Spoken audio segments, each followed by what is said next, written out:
Indian camp. At the lake shore, there was another rowboat drawn up. The two Indians stood waiting. Nick and his father got in the stern of the boat, and the Indians shoved it off, and one of them got into row. Uncle George sat in the stern of the camp rowboat.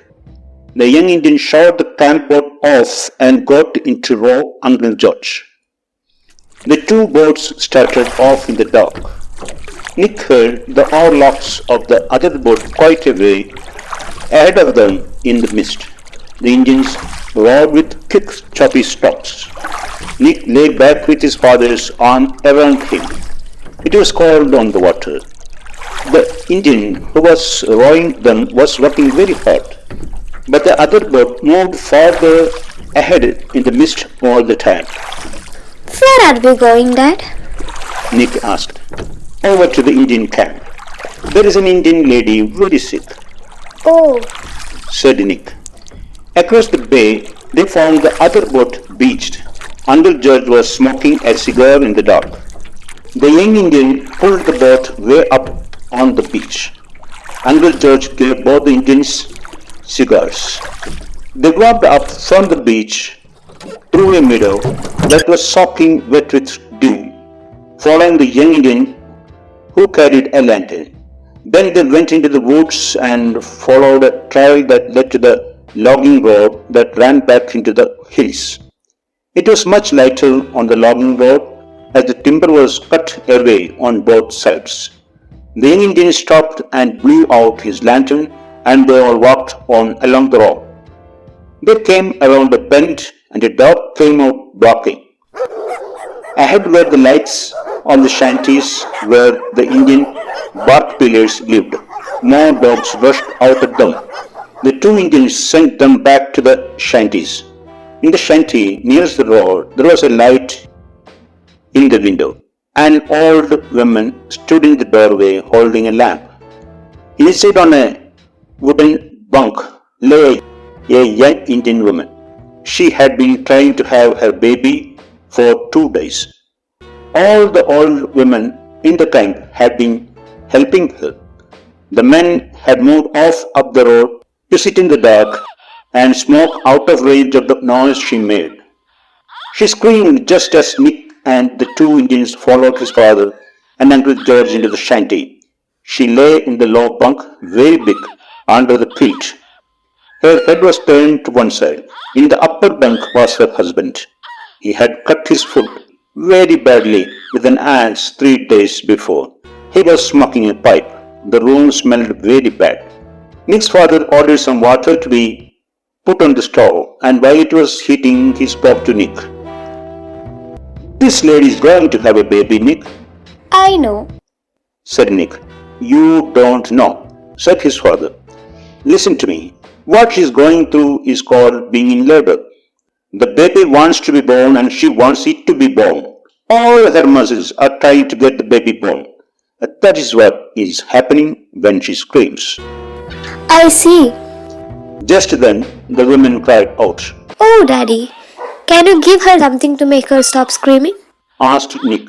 No, I have not any anesthetic, his father said. But her screams are not important. I don't hear them because they are not important. The husband in the upper bunk rolled over against the wall. The woman in the kitchen motioned to the doctor that the water was hot. Nick's father went into the kitchen and poured about half of the water out of the big kettle into a basin. Into the water left in the kettle, he put several things he unwrapped from a handkerchief. Those must be boiled, he said, and began to scrub his hands in the basin of hot water with a cake of soap he had brought from the camp. Nick watched his father's hands scrubbing each other with the soap. While his father washed his hands very carefully and thoroughly, he talked. You see, Nick, babies are supposed to be born head first, but sometimes they are not. When they are not, they make a lot of trouble for everybody. Maybe I will have to operate on this lady. We will know in a little while. When he was satisfied with his hands, he went in and went to work.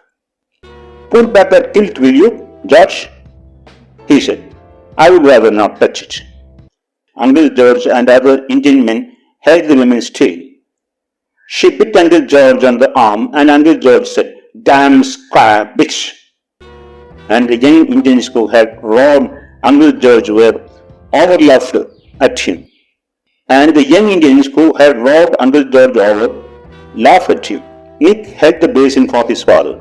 It all took a long time. His father picked the baby up and slapped it to make it breathe and handed it to the old woman.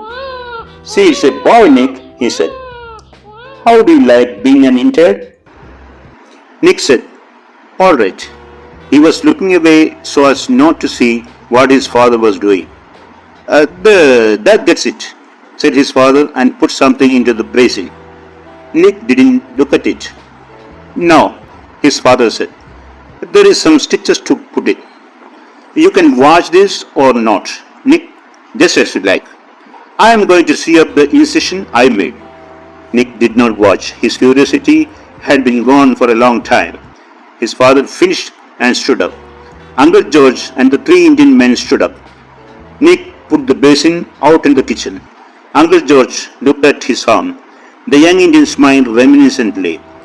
I'll put some peroxide on that, George, the doctor said. He bent over the Indian woman. She was white now and her eyes were closed. She looked very pale. She did not know what had become of the baby or anything. I'll be back in the morning, the doctor said, standing up. The nurse should be here from St. Ignace by noon, and she would bring everything we need. He was feeling exalted and talkative, as football players are in the dressing room after a game. That's one for the medical journal, George, he said, doing a cesarean with a jackknife and seeing it up with the 9-foot tapered gut ladders. Uncle George was standing against the wall looking at his arm. Oh, you are a great man, all right, he said. Ought to have a look at the proud father. They are usually the worst sufferers in these little affairs, the doctor said. I must say, he looked it all pretty quietly. He pulled back the blanket from the Indian's head. His hand came away wet. He mounted on the edge of the lower bunk with the lamp in one hand and looked at it. The Indian lay with his face towards the wall. His throat had been cut from ear to ear. The blood had flowed down into a pool where his body sagged with the bunk. His head rested on the foot-down. The open dresser lay edged up in the blankets. Take Nick out of the shanty, George, the doctor said. There was no need of that. Nick, standing at the door of the kitchen, had a good view of the upper bunk when his father, the lamp in one hand, tipped the Indian's head back. It was just beginning to be daylight when they walked along the logging and rode back towards the lake. I'm terribly sorry I brought you along, Nicky, said his father, all his post-operative excoriation gone. It was an awful mess to put you through. Do ladies always have such a hard time having babies? Nick asked. No, that was very exceptional. Why did he kill himself, Daddy? I don't know, Nick. He could not stand things like this.